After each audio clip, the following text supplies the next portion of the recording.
This is Spring Ulrich, and you're listening to Light Sprinkles. Thanks for joining me today. Today, I'd like to discuss with you the word service and discuss with you a way to reframe that and look at it from a little bit of a different perspective, perhaps even using a different word that may make that service experience and that opportunity to be able to show up really powerfully in other people's lives and to be the gift that you are in an even more powerful way. And this is something that I am trying on myself, and I'd like to share it with you to see if you benefit and get any juicy ahas and wonderful inspiration or transformation in your life and the way that you look at it. So with service, I don't know if any of you have experienced when or if you've been through any grief, such as the loss of a loved one or a death of someone really close to you, end of a relationship, or any kind of a loss, whether it's your job or anything else, if someone has suggested for you to really get into the service mode and really show up big for someone else to assist you in getting through that grief experience and to get you in a better space, in a better place. And I've heard a whole lot of wonderful things about service, and I think there's a lot of truth with that service can absolutely be the antidote to fear, that service is a wonderful place to come from and have that be part of your heart and your joy, your bliss, and to be really generous. There's a generosity piece to that. And I feel like that there are times when you're not coming from a full cup, you're not coming from your saucer is not overflowing, and so you're not even coming from a full cup. And then if you're given that call to action to serve in a capacity, whether it's through your church or to your community or to your family in bigger ways, especially when you're going through grief, that can feel really daunting, especially when you feel like you really don't have your own self-care taken care of or your own cup filled. And here's what we know that if you don't have a full cup, it's much more difficult to give, and it's really challenging to give really generously when your bank account is at zero. That's really hard to be able to do. It's not impossible. You can go out and raise funds. There's all kinds of opportunities if you really are inspired and called to do that. And if you're just not in that space, in that place to be able to show up and to serve or to give your time, your talent, your attention, then I encourage you to really allow yourself the ability and the grace to say no. Because that's where you're going to serve yourself to the best capacity. I really truly believe that when we show up powerfully for ourselves, when we serve ourselves first in a really loving way, and we get really clear and we get really, really well, and we take care of ourselves, that we, for one, take that away as far as a problem for anyone else to solve. We've taken care of that for ourselves if we can. And then the other thing is we've been able to fill our cup so that we can then turn around and pay it forward and give in a better capacity when we're feeling good, when we are having the needs that we have taken care of. It's a whole lot easier to be able to give in a generous way, in a really authentic and beautiful way, when we are taking care of ourselves and when we are making sure that we are coming from that full cup. So if you are experiencing some sort of a grief or a depression or a situation where you're really, really not feeling full and you're called upon to do a service project or a service job and you really don't feel that is a fit for you at the time, it's okay to pass on the opportunity for the moment and say, no, thank you. I am not able to provide that. I had several opportunities where right after my late husband passed 10 and a half years ago, that people would say, oh, well, here's a service project and you're going through grief, so you must want to get into that, that will help you feel better. If you just get into service, that will help you feel better. And I believe for some people that really is the key and the ticket for them to really get into service. And I've seen it happen in powerful ways from people in my own life that have been going through grief, and they turn it around and they create something really incredible and amazing. For example, I have a friend, and her mom passed, and she created this incredible program in Mali in honoring her mom for the preschool children to be able to have a preschool in their community. So powerful stuff. She turned her grief into a service project, which is awesome and powerful. And that's what got her out of her, darkest, deepest places where she felt like she couldn't function. And now she's thriving and excited and being able to get up and feel like she has that purpose in the morning to be able to really fully celebrate her mom's life through this amazing project that she's doing. So I think service can be such a powerful gift. And for myself, when I went through this experience with my energy worker the other day, when we had a great session, I came to the understanding and another way of looking at it in a really great and juicy way that I'd like to share with you. And that was because service can feel it can have a lot of negative connotations and energies around it as far as obligation, expectation, and just monetary things around it. So it can come with some negative experiences or just some baggage. And so it can be a little bit of a trigger, perhaps, for some people. And even if they want to be generous, and for myself included, sometimes that word can just have a little bit of a and a little bit of a rub, and I'm not quite sure why. But after I have this session, I really found a really wonderful way to be able to create in a powerful way.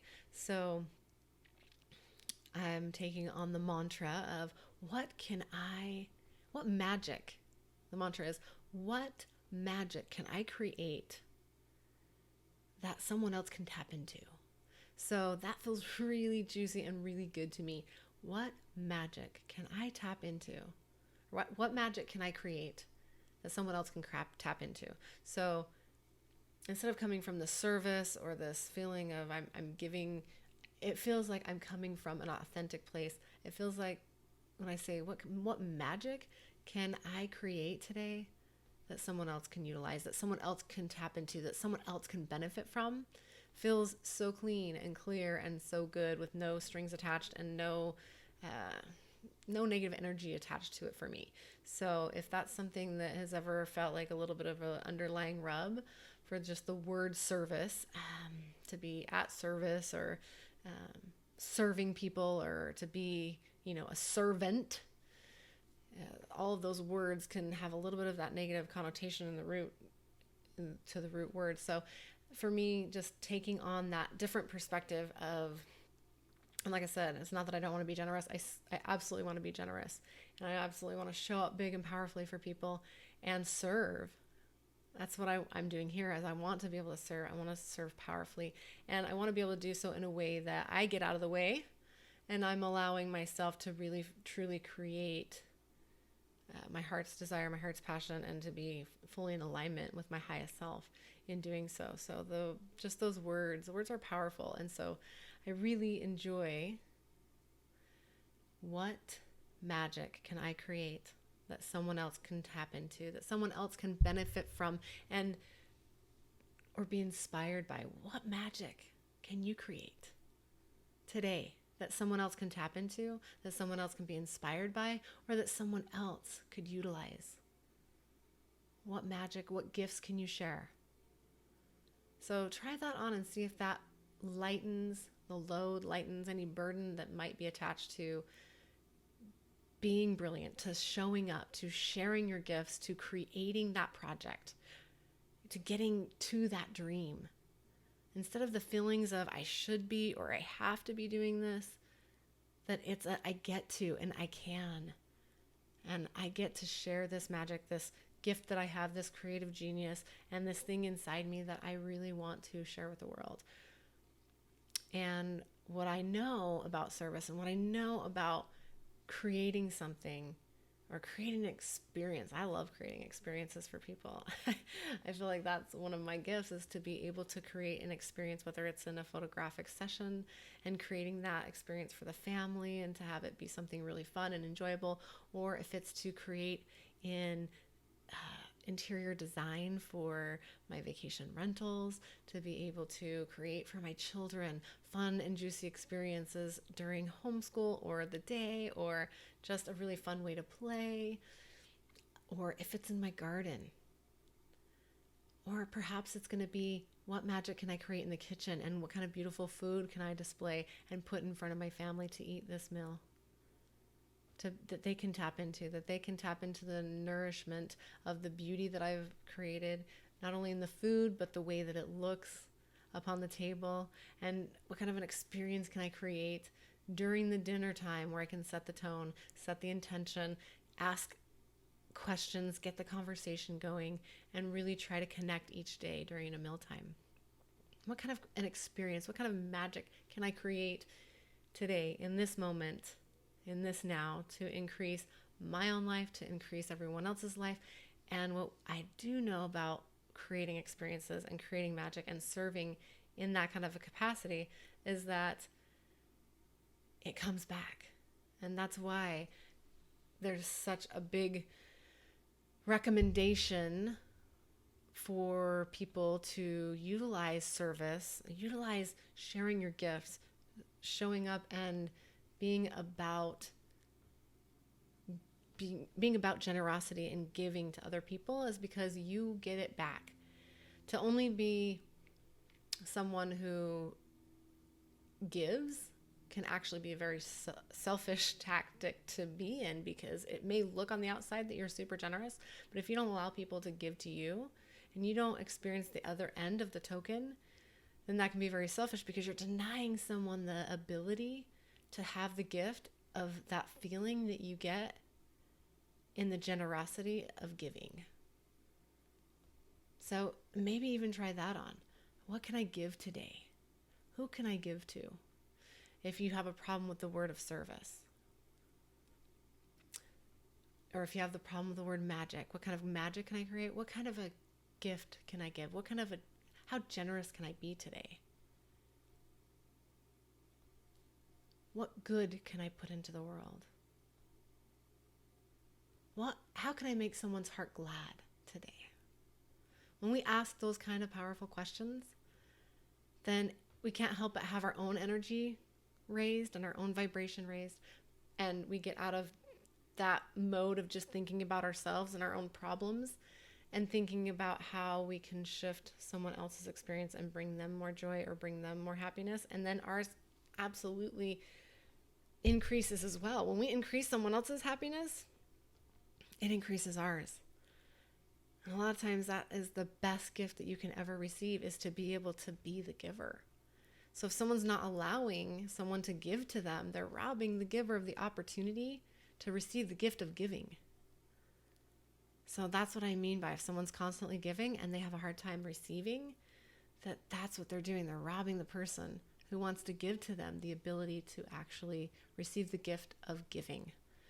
So what gifts can you give today? What experiences can you create? What magic can you create? What art can you celebrate? What can you create and bring into this world that will transform, inspire, or just make someone's day a little brighter? Is it a smile? Is it paying it forward at a gas station? You pay for somebody behind you? Is it donating to a charity? Is it just asking that question of, who can I gift today and in what way? Who can I serve today and in what way? What magic can I create today and in what way would be the most powerful? And then just listening in for the answer and see who pops up into your mind. Maybe it's somebody who needs a phone call that you haven't called for a while. Perhaps it's one of your children. Perhaps it's your family. Perhaps it's yourself, that you haven't been giving to yourself, and you haven't been very loving or kind or generous, and you haven't been very forgiving to yourself for a little while. So I encourage you today to see where you can be the gift, where you can create the magic and be the gift, and absolutely celebrate your life and increase your joy and someone else's joy, and see if that assists you in your life. See if you can take that into your life, breathe it in and try it on. And if it fits, absolutely give it a go, give it a try. And I'd love to hear how your experience with the little tweaks in the words and the shifts in the mindset have worked for you, if that has allowed you to finish a project or get going on a project, or if it's assisted you in showing up in more generosity in your life in a more clean and clear fashion and way. And if it's also shifted you from being about, in say your business, about creating something simply for creating it for the sake of just the monetary value, but getting into it from a space of what do I get to create that someone can tap into, that someone's life can be of benefit and will be creating great value. So I hope that serves you in whatever capacity fits best and works for you, and that you have a takeaway from here in this conversation today. Thank you for listening in. I hope you join me on our next episode, and I am so glad that we have had this time together. Thank you, and you can find me at lightsprinkles@gmail.com. Again, that is lightsprinkles, lightspringkles@gmail.com. Thanks again for listening. Bye for now.